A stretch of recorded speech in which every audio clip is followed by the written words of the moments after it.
Anyways, back to the topic. Spicy Latina versus ratchet black girl.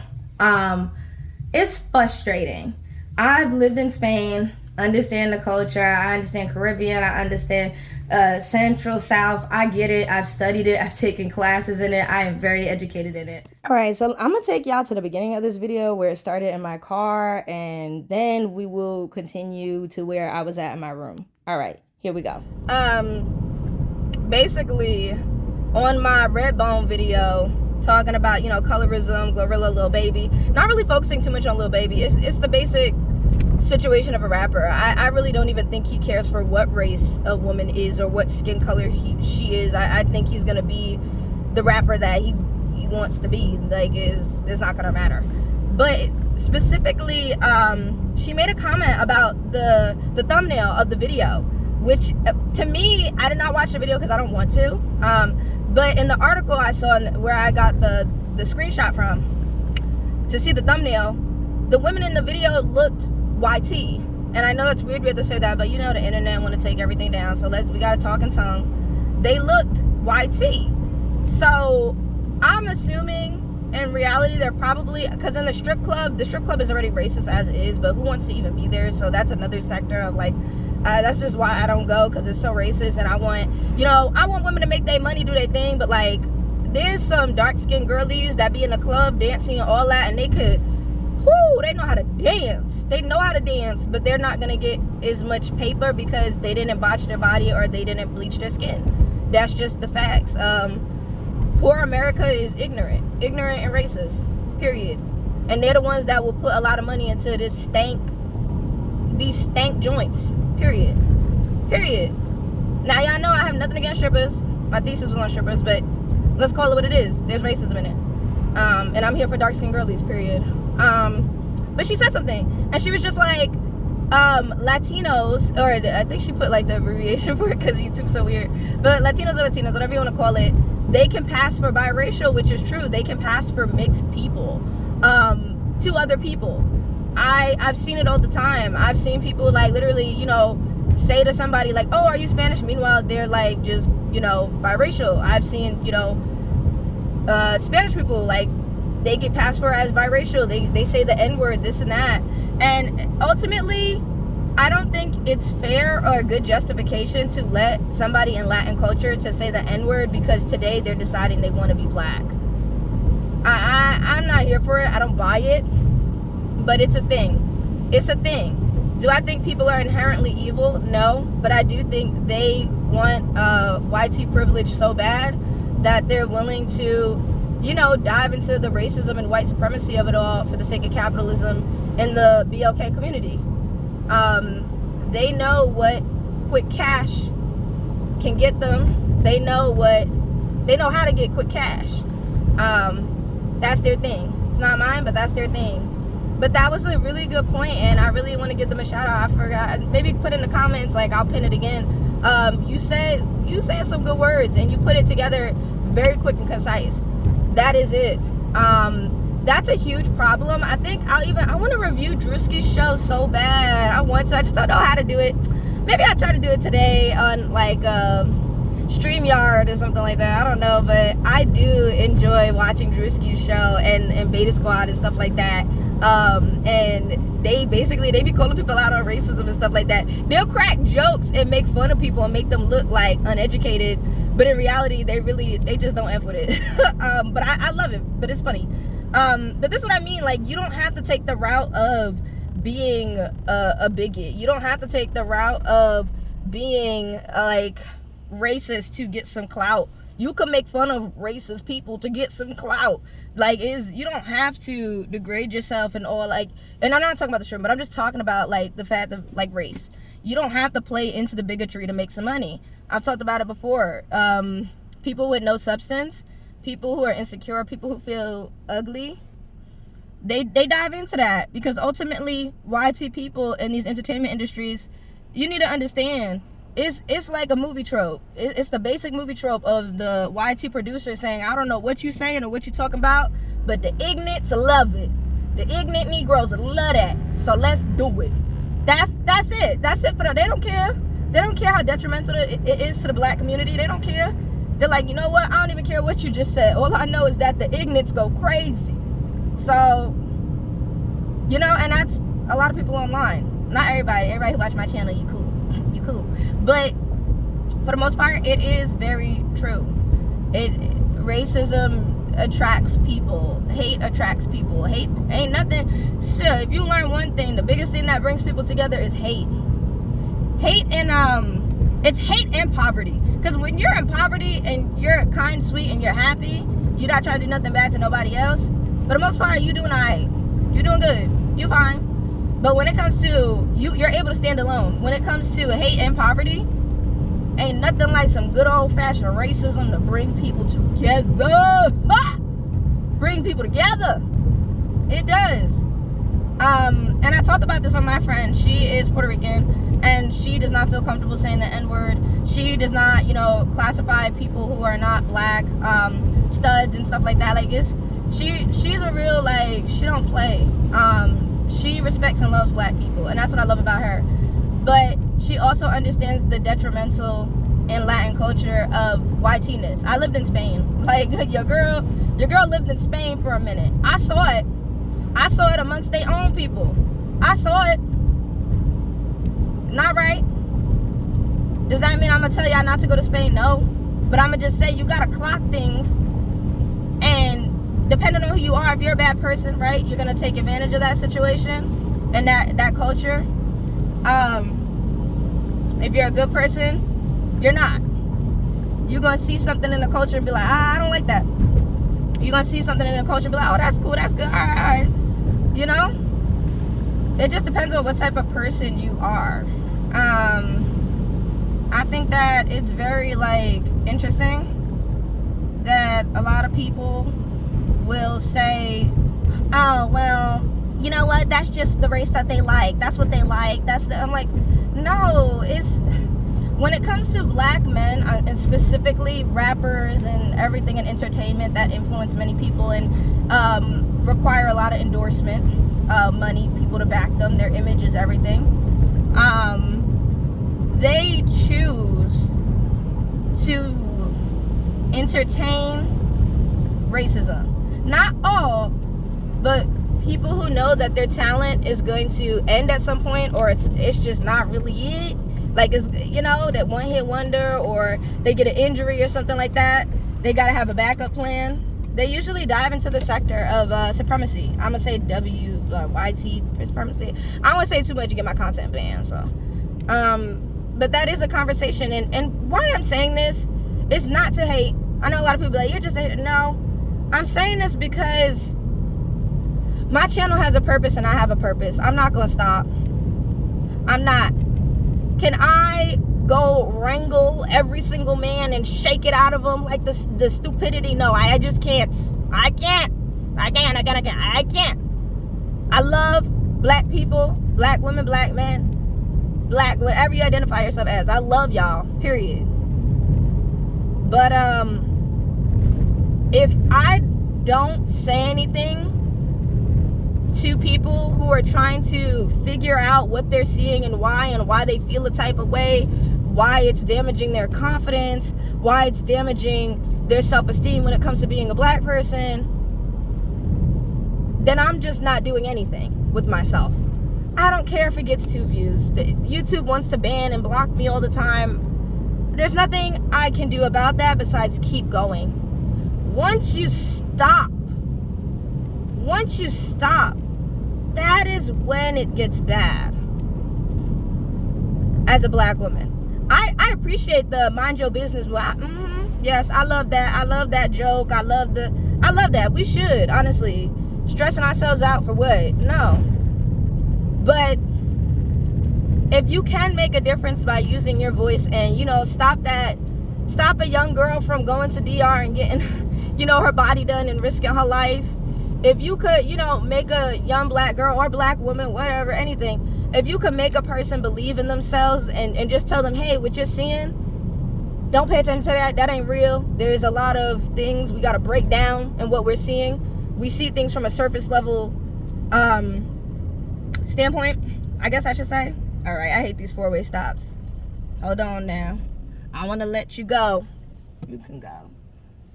Oh, thank you. Thank you. Okay, that was cute. Participation. That little four-way stop now. Oh, he sped through that. I was gonna let him go. You ain't have to speed. Anyways, not me losing my train of thought, y'all. I just want to stand for something. I've tried to use my art to make the message. My art is very abstract. People might not understand it, but people do understand my voice. And that is something that I learned and practiced in art school, and I'm thankful for it. And I honestly really need to think about that more. I need to say that to myself more. Like, you know, as much debt you're in, girl, the education, the perspectives and the worldliness you have, the self-worth you know, just everything you've learned, different people you came across, different professors, different professions, the confidence you've gained, always had, but you know what I mean? Just knowing, hey, I had self-hate at one point in my own life, and being able to say it. A lot of black people, we will have self-hate at some point in our life, and it is not our fault entirely. It's only our fault where we let it continue after a certain point. Once you become an adult or preteen teen, let me even say that, you start to clock it a little bit. I clocked it. I saw all the Latinas with long hair and this and that, and the black boys in school being very kind to them, wanting to take them out. But then, you know, I would talk with my Latina friends and they'd be like, yo, he be like, you know, I don't want to say it, he DV and, you know, all types of stuff that they just don't consent to. And I'm like, so why are you with them? Oh, because they make me feel special as a Latina. And I'm like, girl, that's not worth it.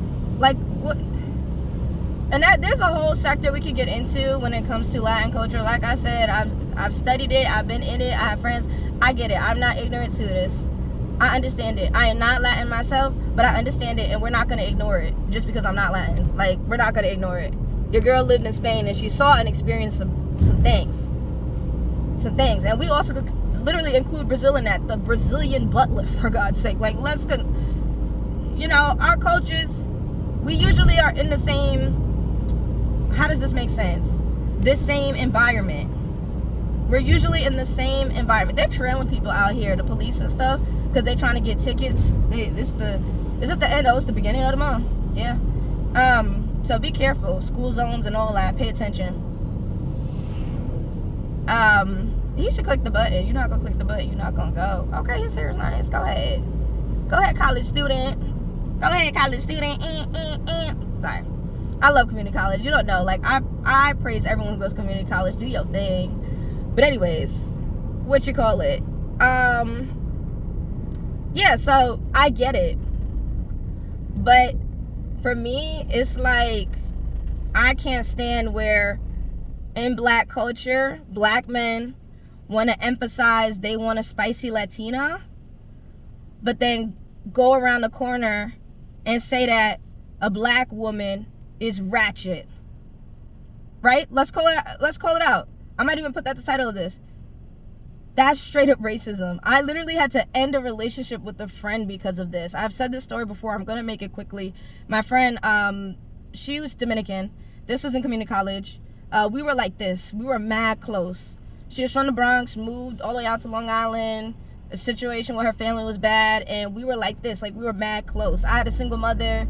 She was always at my house, always sleeping over. She didn't want to be at her home. We were like, when I tell you we were so close, we laughed, we giggled, we had a communication and a bond that was like no other. What happened was, for me, all right, so we're gonna be taking off and talking about the topic. Now I am in my room. When y'all saw me, I was driving, but police was trailing everybody, and then on my way home, they was trailing people, and I was just like, all right, we just gonna make this content at home. But your girl made it home okay. I think they just got quotas, and they picking people out of their hat and letting other people know, go pull this person over. But I didn't get pulled over. Anyways, back to the topic. Spicy Latina versus ratchet black girl. It's frustrating. I've lived in Spain, understand the culture, I understand Caribbean, I understand Central, South, I get it, I've studied it, I've taken classes in it, I am very educated in it. I wasn't interested in the language so much. I did think it's a good language to know, especially if you're in America, because so many people speak Spanish here. But it wasn't like, ooh, like I'm fascinated with another culture. But anyways, back to my friend. She was is a gorgeous girl. Curly hair, everything. She was trying to accept her blackness while her family was very YT centered, and they wanted their kids to look YT, and it was a big problem. But I was like her black friend that was like, girl, no, love your blackness. I made her feel welcome. I made her feel real. And that's what I feel like Cardi B, that's why she seeks so much in the black community, because in these spaces where you're in poverty, where you're of poverty, you're poor, whatever, you know, you're trying to make it out, you go towards black people because we are so inviting, opening, unique. We will celebrate you. We don't care, like, you know what I mean? But when it comes to black men that fetishize the spicy Latina, they always are very racist towards black women, which is the problem. I don't care if you have a fetish for a race because of pornography. I could care less at all. I'm very educated and I'm aware of the psyche and why men are thinking the way they think. Black men that are uneducated, don't want to do anything, and are mad, and it's just a lot of them on the internet. That's it. There's good people here too, but there's just a lot of bad, okay? And if you take in all of them, you're going to start thinking real life is like that, and it's not. It's just that media wants to portray it to benefit them when it comes to white supremacy, and let's just move on from that. We stopped being friends because of one thing she said. And there was little digs that she had when we were friends.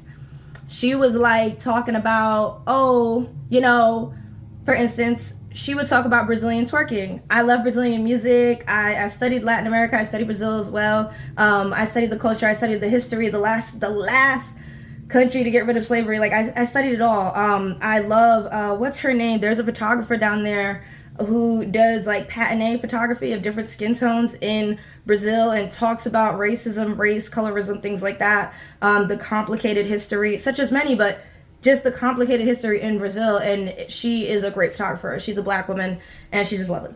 Period. I think her name, Angelica Dawes. I might put her on the cover, maybe. Who knows? Angelica Dawes. So, you know, I listen to bossa nova, the music, everything. I was like, yeah, I'm with it. And she goes to me, I like the way Brazilian girls twerk. I don't like the way black girls twerk. It's bad. It's ratchet. That was the first time she said the word ratchet, and I was like, what? And she's my best friend. You're looking at your best friend. This is what happens when you like cross culture, mingle with people, and you're like, which I still make friends from all walks of life. I don't care. But people that are just not right, and you just like, wait a minute, they think they're above me because they're closer to whiteness. But at the same time, you would have thought y'all were friends the way that y'all acted, but you realize they're real mental when they say certain things. She was a very pick-me. She wanted her boyfriend to get her out of the hood, which didn't even happen, but she, you know, was a virgin. She wanted to do the whole, you know, Latin thing of being a virgin and Catholic and this and that, even though that wasn't really her lifestyle, but she just wanted to do that, pick-me, misogyny, patriarchal, machismo, like all of that, you know, in Latin culture. Y'all can speak to that more. I don't really care talking about that right now. So she said that, and I was like, that's not cool. I was like, I love the way black girls twerk. Like, I love all the dances. I love Afro dance. Like, I don't really think that's better. And she just cut the conversation there. We were eating at dinner and stuff. So I just cut it. I kind of dismissed it. I was like, she's my friend. She can't be racist. So then more things happened, but I want to get to the point where it was the final straw.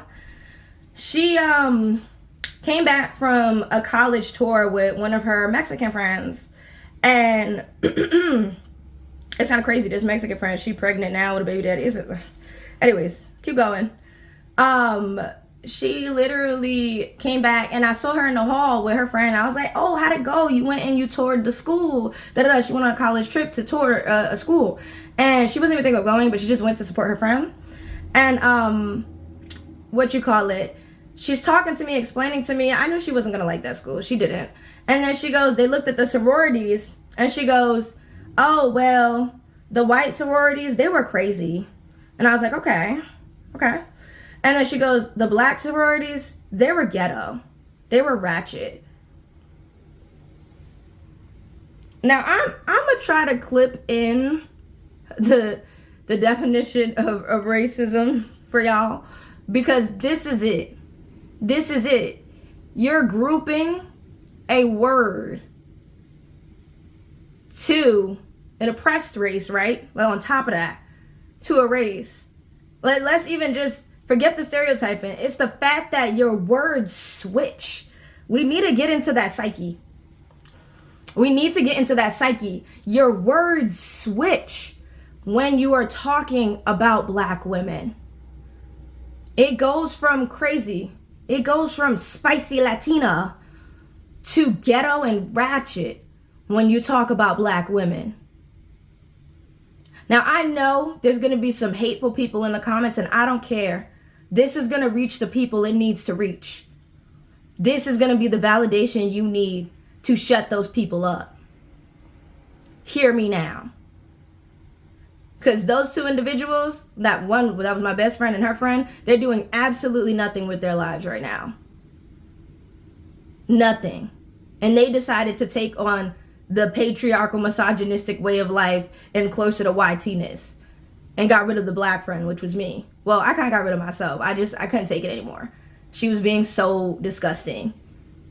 It was terrible.